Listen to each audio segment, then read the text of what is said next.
Welcome to the Government Affairs Podcast from ACEC for Friday, April 16th, 2021. Before we kind of get into the content here, if you needed another reason to register for the upcoming 2021 virtual annual convention and legislative summit, well, I can give you one. We just got word that Secretary Buttigieg will be appearing at the convention, which is breaking news, and we are very pleased to hear that. So, like we said, you've seen our emails, you've seen our posts. We say we are the best place to get the latest intelligence on what the American Jobs Plan means for your business and what Congress is going to be doing on infrastructure. There is still time to register. The event kicks off on April 26th and runs until the 28th. We're going to have great keynote speakers. Chris Wallace is going to be there. We're going to have some great panels, a CEO panel, which is just going to be blockbuster. It's going to be on culture, climate, and COVID. Don't want to miss that. Shaping up to be something very special. Of course, our Congressional Issues panel with Steve Hall and our guest today, Matt Reiffer, and much more. So you don't really want to wait. Just do it. Just get out there and register because you're not going to want to miss this event. Go to acec.org and get your ticket today. So that's the plug. We will move on to content here. And three things, Matt, which I know it's nice to be in a situation where it's like we get to pick and choose exactly what we want to focus in on infrastructure. It's what are we going to sort through and focus on today? But there are three things that are happening. First is a letter, I understand, on VMT, which we have signed on to. The second is a NEPA issue. And then the third is a water bill, which is going to be running through the Senate next week. So, Matt, kind of take it away. Let us know what is happening in government affairs. Absolutely. Thanks, Jeff. And let me say, I'm thrilled to hear that the Secretary is going to be joining us for the convention. That's really exciting. I'm certainly not a draw, but he will definitely be. Come on, Matt, you're always a draw. No, but yeah, it's been incredibly busy. Infrastructure is the talk of the town, as it were, and it's great to be an infrastructure lobbyist and an industry that works in the built environment right now because our issues are front and center within the national conversation and within the administration's priorities and on Capitol Hill as well. So yeah, there's a lot going on, a lot of congressional hearings, a lot of conversations, discussions and meetings being held in the halls of Congress and in the Oval Office. I want to give you a quick update on a couple, as you mentioned, three issues that may not get a ton of publicity and attention, but they're important to our industry. And these are policies that we've been working on for a long time and have a big impact on the work that we do. As you mentioned, the first one is a coalition letter that we signed on to the authorizing committees and the Congress looking ahead to the reauthorization of highway and transit programs and promoting a implementation, a long-term transition to a vehicle miles traveled fee to replace the federal gas tax. This is an issue. It's not new. This idea has been around for a while. I mean, you'll recall on Capitol Hill. I mean, the Safety Lou back in 2005 created these study commissions on recommending what's next for the Highway Trust Fund. And they all recommended this transition to a mileage-based user fee. And since then, we've been developing state pilot projects. Actually, FAST Act had a pilot program that's pushed out $73 million for 37 different projects for states and groups of states to test and deploy different options. Which some of our members are engaged in. Yeah, exactly. This isn't just a policy matter for us. Looking at how do we maintain the solvency of the Highway Trust Fund as vehicle fleets get more efficient and as we look to electrification and the gas tax just isn't sustainable. Yeah, our members are advising states and helping them develop and test these different revenue collection mechanisms. So there's a direct stakeholder interest for us here, as well as the broader policy for this transition. So we joined ASHTO and 31 other stakeholders reaching out to the committees saying, look, we want those pilot programs in the states to continue, but we also need to move toward a national implementation plan so we can look at equity, interoperability, administration costs, all the things that are going to be necessary for us to actually get off the gas tax and move to this mileage-based fee. Well, that is good. That's important. Yeah, this has been an issue that's been around for a while. I mean, this is not new. It's gone through multiple iterations. So maintaining that concentration on VMT as a potential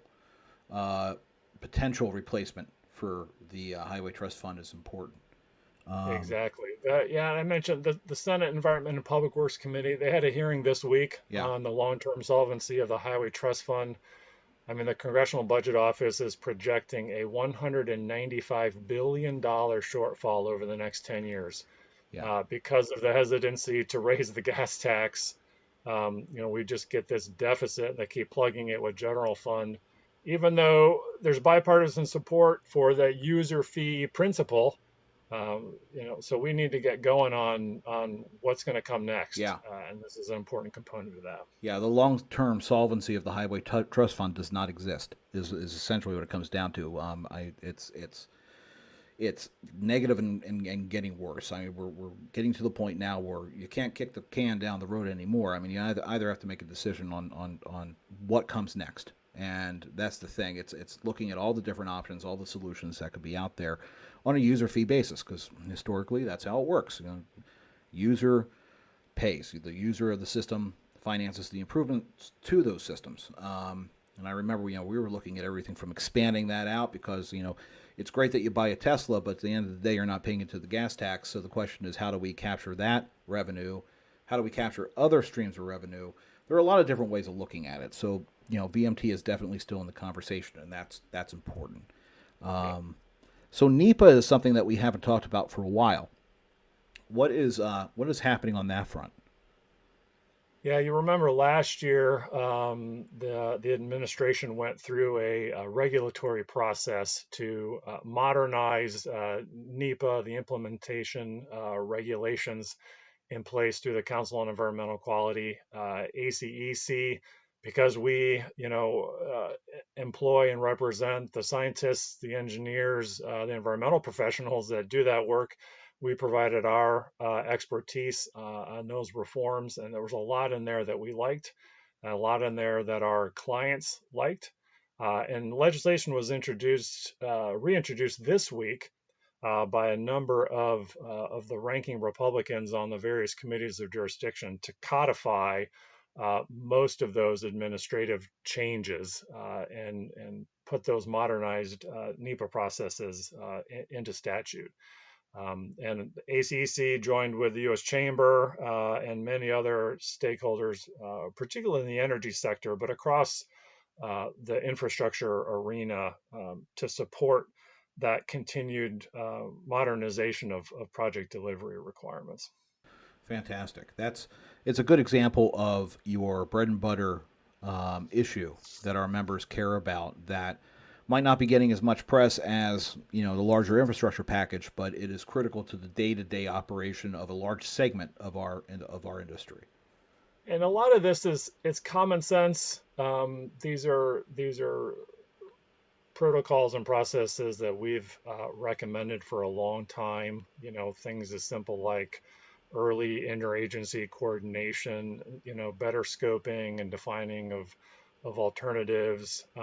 Look, it's not without controversy. Mm-hmm. Any kind of environmental statute, including a bedrock statute like NEPA, is going to draw a lot of attention. But as you look at the infrastructure agenda, there's a lot on the funding side, but there's a lot on the project delivery side as Yeah. well. And if we're hoping to move forward in a bipartisan way on an infrastructure package, Republicans have made clear that, additional reforms to the project delivery process to make it more efficient while maintaining, robust environmental Hmm. protection and public review and input, it has to be part of that Yeah, equation. And we certainly support that. absolutely. And the final thing on the list is an action in the Senate on water infrastructure. So what's happening there?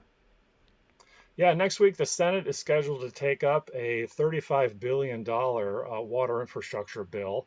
This is a bill that ACEC strongly supports. It moved out of the Environment and Public Works Committee on a 20 to There you nothing go. vote back in March. So broad bipartisan support for what they're doing on the water side. It's roughly 15 billion over 5 years for the Clean Water Revolving Loan Hmm. Fund and the Drinking Water Revolving Loan Fund. Those are the baseline federal support mechanisms. Plus, there's provisions aimed at climate resilience, lead abatement, technology innovation. There's a lot of good policies in there, again, that ACEC supports. This is a small component of the broader infrastructure package. Um, uh, but it's good to see the Senate taking this step to move forward with this component, again, on a bipartisan basis. So Absolutely. we're excited about Yeah, that. these are the small blocks that go through that kind of build on, and just build and build and build to that larger package. And steps like this are critical in the overall legislative process. And having something reported favorably out of committee at that unanimously reported favorably is good. So that bodes well for floor action. And we'll keep our eyes on the Senate and what they're going to be doing next week. So there is a lot out there. I mean, there's a significant amount of activity out there that you're reading in the headlines, and then behind the headlines, beyond the headlines, a lot of activity out there. So, Matt, I do appreciate you giving us an update on what's happening as we gear up for convention.